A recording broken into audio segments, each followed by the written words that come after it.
Hello बच्चों। Last class में हम लोगों ने सुपर प्रॉफिट मेथड से गुडविल कैलकुलेशन सीखा था। आज की क्लास में हम अपना तीसरा कैपिटलाइजेशन मेथड कंटिन्यू करेंगे। कैपिटलाइजेशन मेथड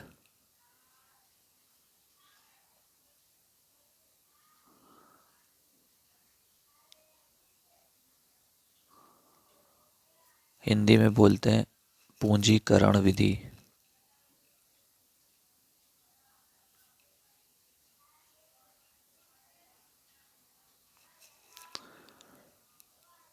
इस मेथड में दो तरीके से गुडविल कैलकुलेट करी जाती है। एक होता है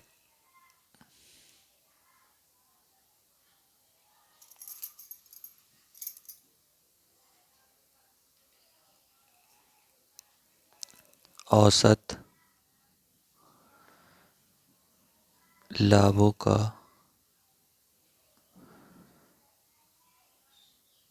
पूंजीकरण और एक होता है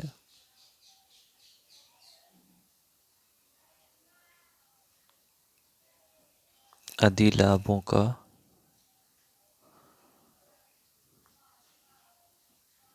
पूंजीकरण। ठीक है, यह है capitalisation of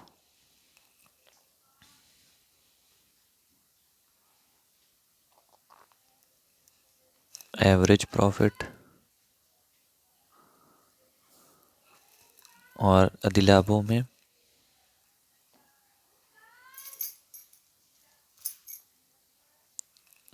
capitalisation of super profit.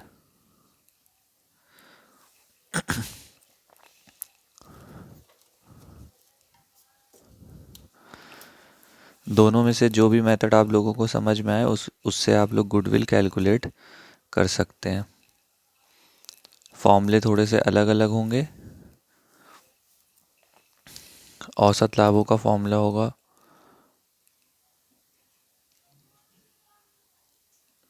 Goodwill is equal to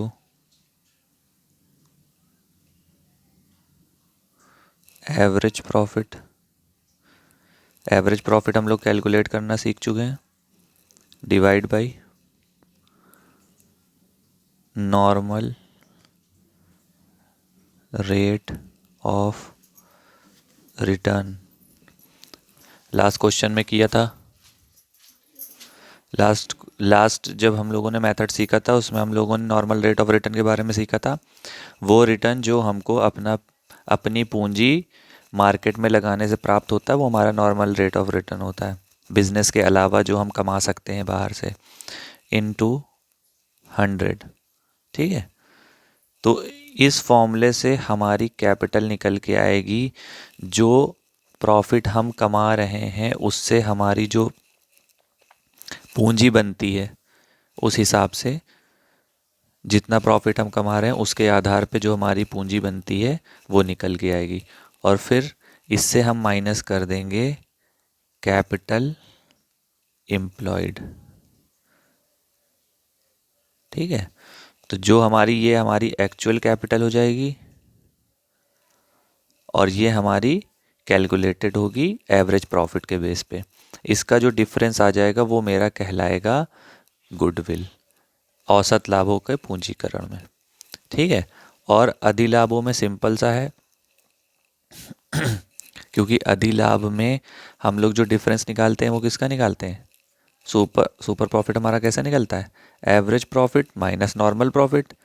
ठीक, और उसमें अगर हम नॉर्मल रेट ऑफ रिटर्न का डिवाइड कर दें तो हमारी गुडविल निकल आती है। तो goodwill is equal to super profit divide by normal rate into 100। ठीक है, अब इन दोनों फॉर्मूले में डिफरेंस क्या है? यहाँ पे देखिए, एवरेज प्रॉफिट को हमने नॉर्मल रेट ऑफ रिटर्न से अगर डिवाइड किया तो मेरा क्या निकल आया?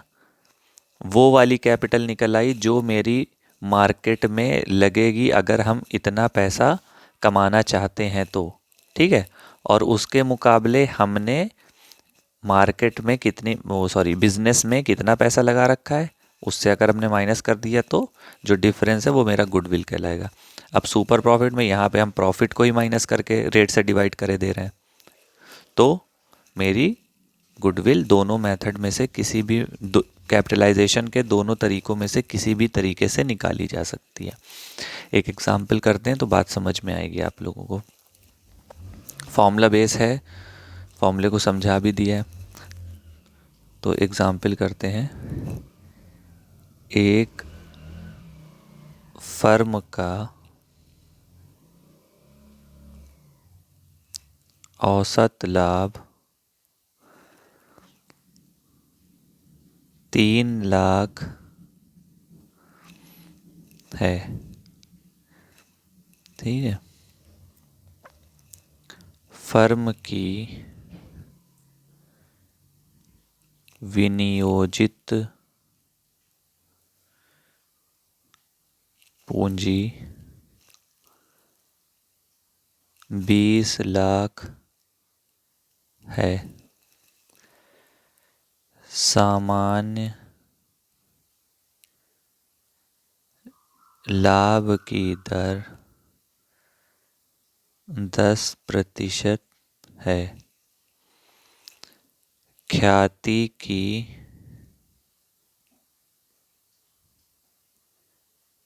गणना कीजिए। नंबर 1, औसत लाभ का पूंजीकरण, और नंबर 2, अधिलाभ का पूंजीकरण, ठीक है। तो अब इस क्वेश्चन को पढ़ते हैं। एक फर्म का औसत लाभ 3 लाख रुपए है, ठीक है। यह औसत लाभ का मतलब हमारा एवरेज प्रॉफिट 3 लाख रुपए। फर्म की विनियोजित पूंजी कैपिटल एम्प्लॉयड, जो फर्म में बिजनेस में कैपिटल लगा रखी है, वो 20 लाख रुपए है। समान लाभ की दर 10% है। ख्याति की गणना कीजिए। दोनों मेथड से, मतलब औसत लाभों का पूंजीकरण और अधिलाभों का पूंजीकरण, दोनों विधि से हमको गुडविल कैलकुलेट करनी है, ठीक। तो पहला मेथड हमारा क्या है, औसत लाभों का पूंजीकरण। औसत लाभों का पूंजीकरण में गुडविल कैसे निकालते हैं, फॉर्मूला लिख लें। Goodwill is equal to average profit divide by normal rate of return into 100 और माइनस कैपिटल एम्प्लॉयड, ठीक है। अब देखो, एवरेज प्रॉफिट हमारा कितना है, 3 लाख, तो हम एवरेज प्रॉफिट की जगह रख देंगे 3 lakh, divided by normal rate 10% दिया हुआ है। 10%, यहाँ पे 10 लिखेंगे और ये 100% वाला यहाँ आ गया, ठीक। माइनस कैपिटल कितनी लगी है, 20 लाख, ठीक है। तो अब क्या होगा, जब हम इसको कैलकुलेट करेंगे तो ये मेरा आ जाएगा 30 लाख, माइनस इसमें से माइनस कर देंगे 20 लाख, कितना आ जाएगा, 10 लाख। और ये जो 10 लाएगा ये मेरी क्या है, गुडविल, ठीक है। फर्स्ट मेथड से आ गई। सेकेंड मेथड में क्या करते हैं, सेकेंड मेथड में गुडविल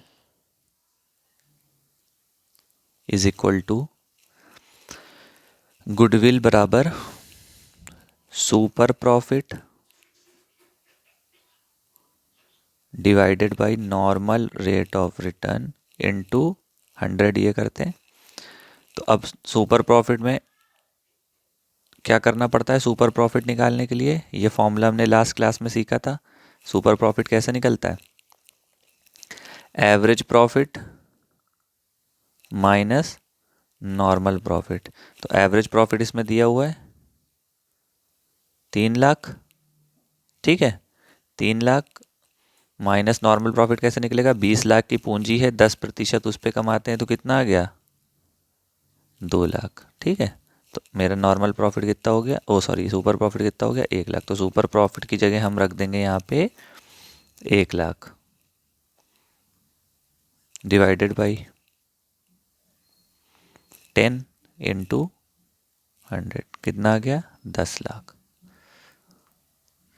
तो जो सा आप लोगों को इजी लगे, जो डेटा क्वेश्चन में अवेलेबल हो, उस हिसाब से हम कैलकुलेट कर लेंगे दोनों फॉर्मूले से।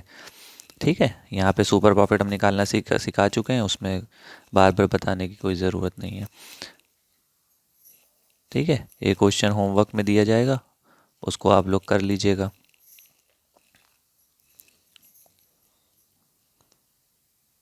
एक छोटा सा नोट लिख लीजिए कैपिटल एम्प्लॉयड के बारे में। यदि प्रश्न में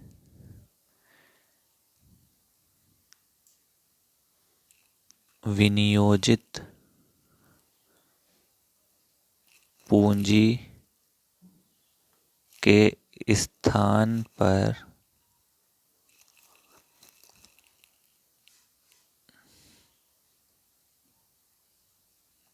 संपत्तियां तथा दायित्व दिए गए हों तो विनियोजित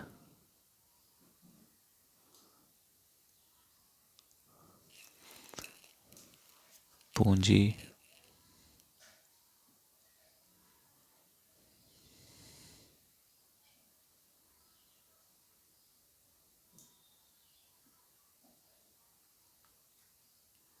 निम्न प्रकार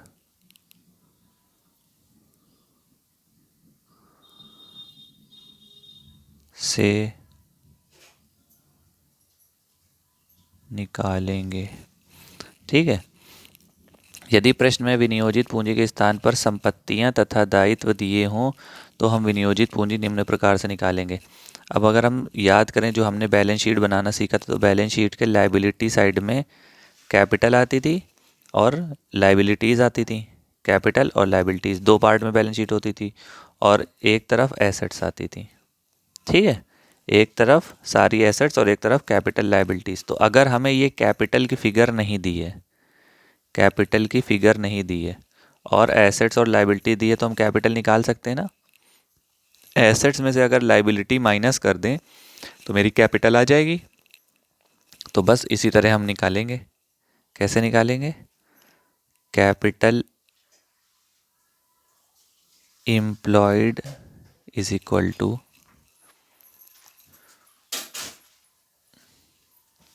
एसेट्स माइनस लाइबिलिटीज़, इस तरह निकालेंगे। और इस एसेट्स में गुडविल को नहीं ऐड करेंगे। क्यों नहीं करेंगे? क्योंकि गुडविल हम लोग निकालने जा रहे हैं। ठीक है, गुडविल एसेट्स का पार्ट होती है। अगर एसेट्स दी है गुडविल में तो उसको नहीं लिखेंगे, बाकी एसेट्स में से लायबिलिटी माइनस कर देंगे तो कैपिटल आ जाएगी। बैलेंस शीट की दो साइड होती हैं, एक लायबिलिटी और एक एसेट। लायबिलिटी साइड में कैपिटल और लायबिलिटी दी होती है, एसेट्स में एसेट्स।